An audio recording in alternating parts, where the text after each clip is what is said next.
like I said, 5 to 10 years from now, I'm sure everybody's going to be saying, man, I liked how things were before NIL so much better.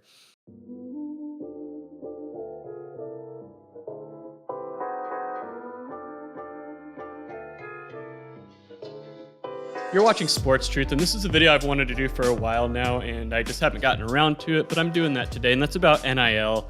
Now, I want to point out that this video is completely unscripted. All my videos are, by the way, but, I'm not reading off a script because I'm speaking from the heart here. Now, the first thing I want to say is that you can completely agree with the Supreme Court decision on NIL. I mean, I've read Brett Kavanaugh's majority opinion on this case, and it was legally sound. I mean, there's nothing the NCAA could do. So from a legal standpoint, I mean, it is what it is. It was bound to happen. There's nothing the NCAA could do. At the same time, though, just because you believe it was, the right thing to do doesn't mean you can't also still believe that it's going to do more harm than good. It's going to cause more problems than it solves, and that's what I believe. The grass is not always greener. I believe NIL, in the long run, is going to cause more problems than it solves. It's going to, do more harm than good. Now, the way I see it is that look at the players who are getting the biggest deals so far. I mean, the biggest deal so far has been a guy who hasn't even played in a college football game. I mean, he was a high school student a month ago or two. He's got the biggest deal so far. And ultimately, what I believe NIL is really going to do, at least from the beginning, and this is probably going to be the case indefinitely, it's going to be a way to launder money to recruits. I guarantee you, Quinn Ewers already got paid big bucks to go to Ohio State. Guarantee it. But with NIL, it allows that money to be laundered through channels like these sports marketing companies and auto dealerships and other companies that are doing these sponsorships through legal means. So when $1.4 million shows up in Quinn Ewers' bank account, the IRS or the NCAA, they can tell them, oh, that was from the NIL deal. And let's be real, he got it way before NIL was legal. Let's just be real. Stop fooling yourself. But that's how I see it. It's going to be a legal way to launder money. It's a laundry. So when I hear all these people saying, oh man, one of these days, one of these car dealerships or companies are going to pay big money to the next Tate Martell or some 5-star recruit that's going to bust out, as if these sports marketing companies or auto dealerships are the ones actually putting their financial skin in the game here. They are just a middleman. They are just the laundry. The real people who have the financial skin in the game here are the boosters in the schools, and they don't care. They have plenty of money. They don't care if they're going to get burned on a recruit or not. They don't care about the ROI. As long as there's a lot of boosters at these schools that have a lot of money to throw around so they can live vicariously through their college athletic programs, they don't care about ROI. They just care about getting the next big recruit, and they're going to put the money forward to do that. And NIL allows that money to be laundered through legal channels, so it appears it's all in the up and up and through NIL compliance. But that's what's going on. All out Wild West bidding war for recruits. That's the biggest thing that NIL is going to do. Whether or not you like that, I mean, it is what it is. I said all along that is what NIL will return to. I always use the Oregon example. I always said that Oregon's going to benefit greatly here because they'll just promise whatever big football recruit or basketball recruit a big Nike shoe deal with a full-size ad hanging in Times Square if they sign with Oregon. I don't know if it'll go that far, but you get the idea. It's just going to be an all-out bidding war with no rules, really. I mean, even my college football coach, Coach Patterson, was saying that this morning. No rules. And that's true. And so when you see these players who haven't accomplished anything in the college game yet getting these big deals, I just believe that ultimately that's not a good thing for locker room culture.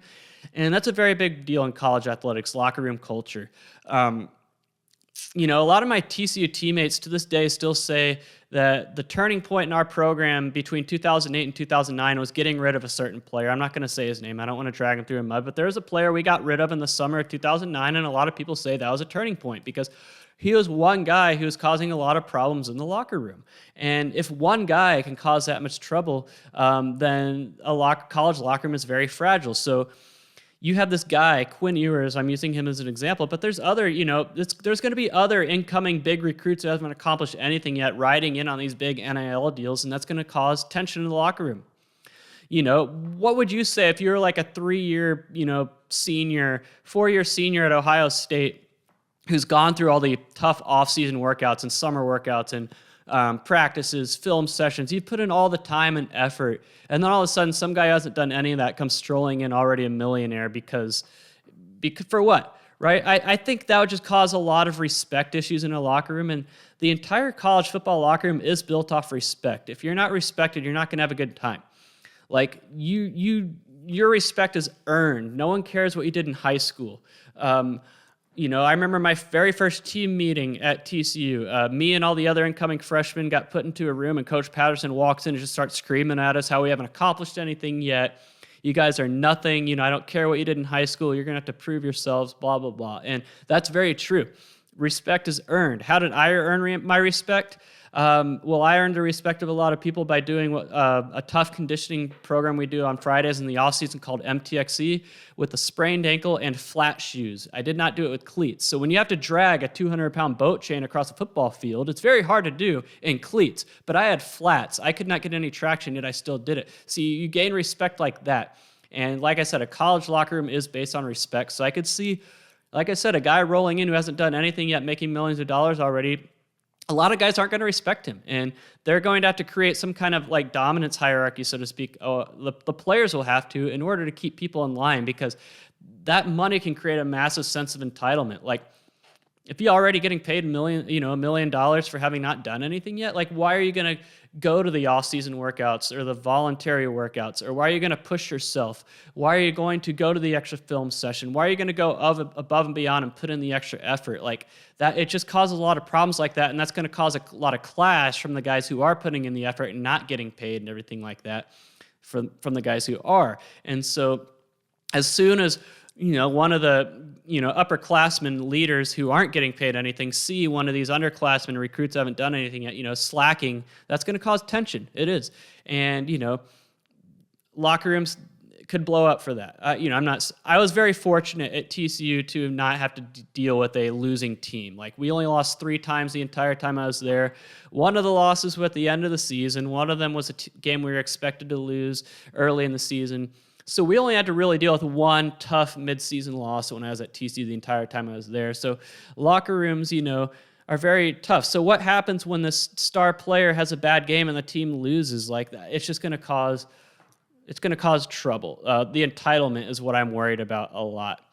And so, I could just see the offensive line that's blocking for these quarterbacks getting these big deals, or creating the holes for these running backs getting these big deals, and the offensive line not seeing any of that money. That could cause some tension as well. I know there's some linemen out there that are a part of NIL right now that are getting those deals, but they're not anything big.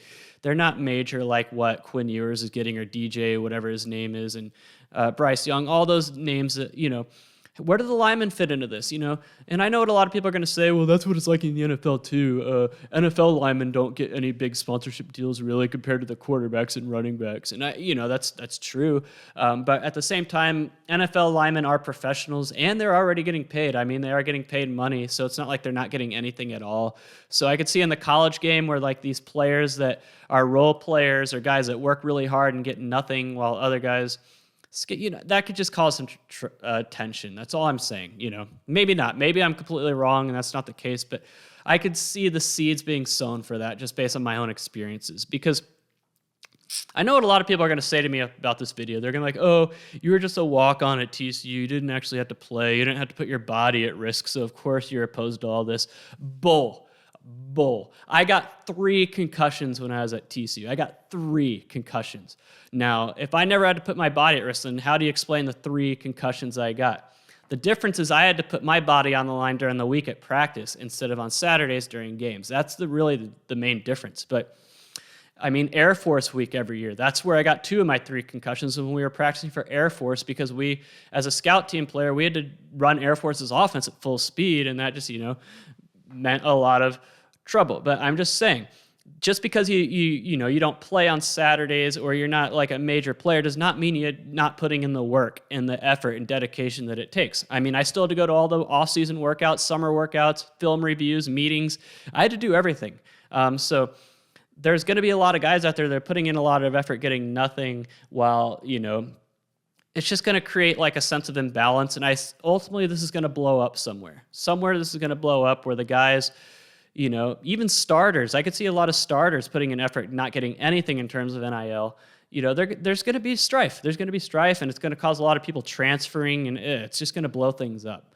speaking of transferring, the transfer portal, I think, is another thing too. It makes it hard for coaches to run programs, especially at smaller programs. Look at college basketball. It's Wild West. Like, every offseason in college basketball is just going to be the Wild West free-for-all. Like, look at TCU basketball's roster. It's been like completely different 3 straight years. Like, there's so much turnover because all these players think the grass is greener on the other side, and they're just transferring around like crazy. And I don't even see why big schools in college basketball have to have a big recruiting budget anymore. You can just look at the lower conferences, see the players that excel, and then pluck them off. Why even bother recruiting high schoolers anymore? Just recruit the lower conferences in college basketball now. But I say it makes it hard for a coach to run a program because, I played college football for Coach Gary Patterson. He was a very tough coach at practice, but very fair. But he was a tough coach at practice. He demanded excellence. He demanded execution. So he was not like a coach that was going to be your best friend on the practice field. And I could see that not being a coaching style for everybody. So in today's transfer portal days, I could see, a bunch of players not responding very well to a hard-nosed coach like that, knowing they can just transfer out immediately and therefore not listening. I could see that being a problem for more hard-nosed coaches at practice.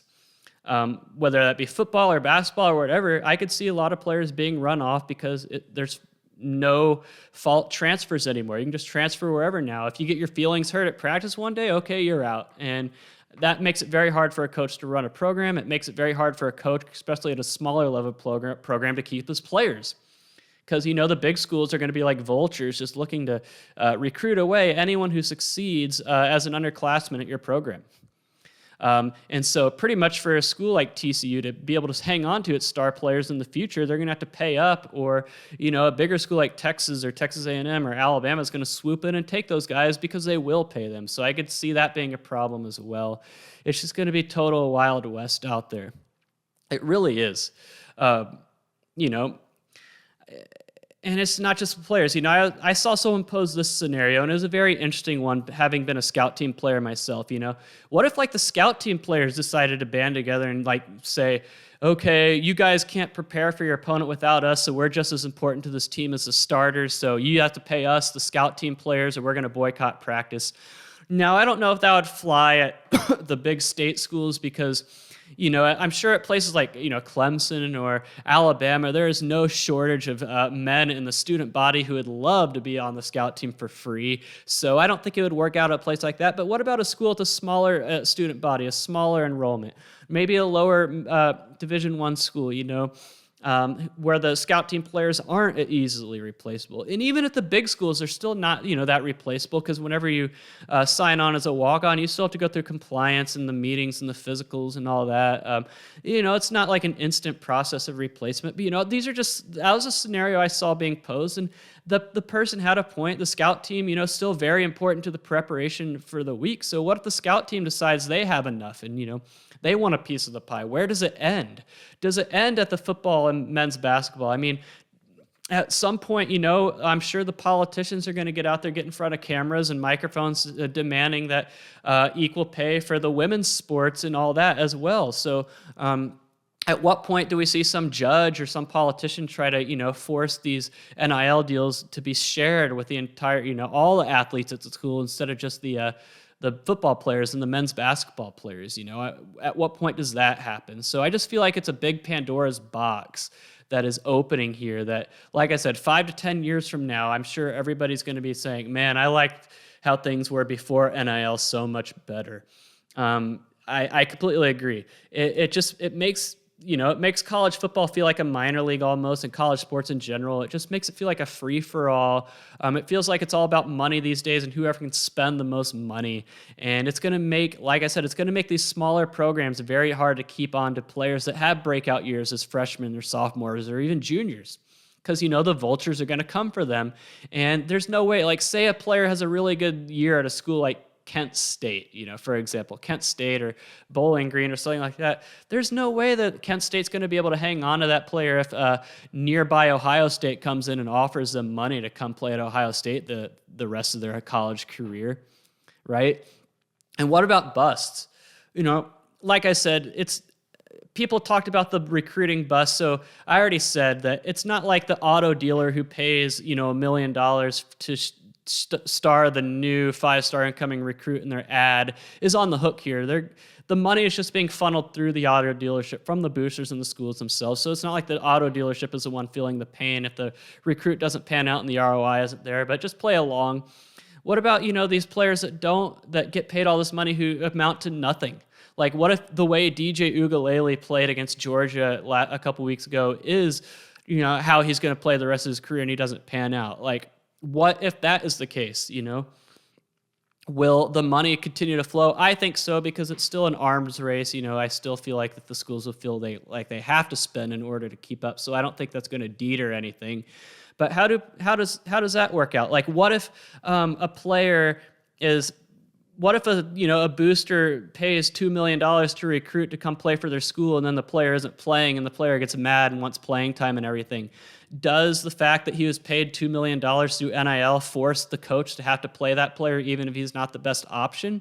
At what point does the money talk and the money flying around, at what point does that determine who plays and who doesn't? Like, what if there's like a 4-year starter who waited his turn to start, I don't know, at linebacker or whatever, who gets a starting nod because the coach feels like he's ready, and then the incoming 5-star linebacker is backing him up and the booster paying him, and the linebacker who took the money to go play there gets mad? Like, is that going to cause any tension between the coaches and the boosters and everything? Because ultimately, that's why I believe that programs like Texas, Michigan, USC, all that's why I believe those programs have been stuck in the mud the past 10 to 15 years, because the boosters run the show and the coaches just don't have the personality like a Nick Saban to tell them to sit down and shut up.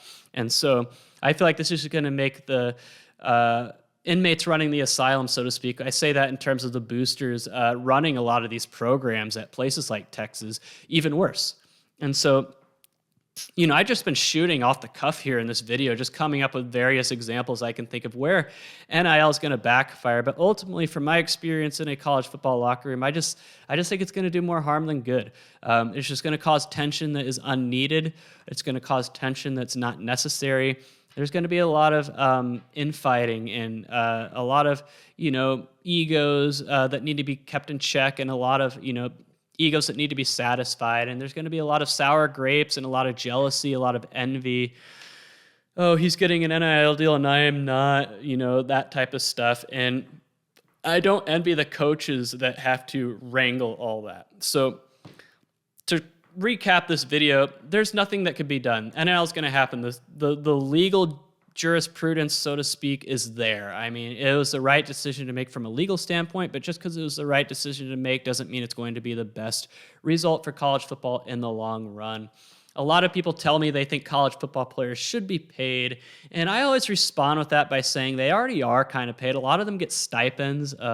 I don't think a lot of people realize they get housing vouchers and stipends and a lot of money, and let's not forget a full ride college scholarship, and people act like that has no value at all. Okay, I worked 2 jobs for like 7 or 8 years after graduating to pay off my student loans. I was a walk-on. I had a partial academic scholarship. Even with that partial academic scholarship, TCU was still very expensive, so I was working 2 jobs all the way up to 2018 to pay off all my loans. So I would have loved to have a full scholarship. So don't come telling me that a scholarship has no value. It does. Could their stipends for scholarship players be increased a little bit? Sure. Maybe more per diem, maybe some more benefits, everything like that. Sure. But the propaganda out there as if college football players were not getting paid anything and having to eat ramen noodles every night and suffer and all that was fake. You got plenty of resources as a scholarship player that I witnessed at TCU. I mean, I was roommates with scholarship players. I saw if they ran out of money, that was their fault for not managing their money properly. It was, but they got plenty of money and plenty of resources, housing, food, all that. They got all that. So I hate hearing the whole lies about how college football players suffer and get nothing at all and how they're exploited and all that garbage. I was a walk-on and I was treated very, very well. So if I was a walk-on who didn't contribute at all, who got treated very well, I mean, just imagine the scholarship players getting treated even better. And I just want to address another lie that I hear a lot, that college athletes aren't allowed to work jobs. Total garbage. I worked jobs in the summer when I was a football player at TCU, and so did a lot of my other scholarship teammates. We worked at Colonial Country Club. I worked at the Omnia Hotel in downtown Fort Worth. I worked for the Fort Worth Cats minor league baseball team on the grounds crew. That is a lie. So I hate when I hear people say that college athletes aren't allowed to work a job. That's a lie. But anyway, that's just, talking about NIL in this context. A lot of people say, well, college players need to be paid something. They are. So anyway, that's just me shooting off the cuff about NIL, college athletes' compensation in general. I just don't think that college athletes have the maturity levels to be able to handle these things. And it's going to take a lot of leadership from coaching staffs and leaderships from, upperclassmen and team leaders in the locker room to be able to keep all this in check, or otherwise it could derail programs that normally wouldn't be derailed. So that's how I see it. So I hope you like this video. I plan on doing, college football talks like this every now and then, on Thursdays. When I do videos like this, it will be on Thursdays. So stay tuned on future Thursdays. Maybe I'll try to make this a weekly or bi-weekly thing. Anyway, you've been watching Sports Truth. Stay tuned right here for data-driven machine learning sports predictions that I come out. My website's williamlease.com if you want to check that out. Anyway, I will see you guys on Saturday for College Football Week 3 live streams. 2 o'clock Central Time.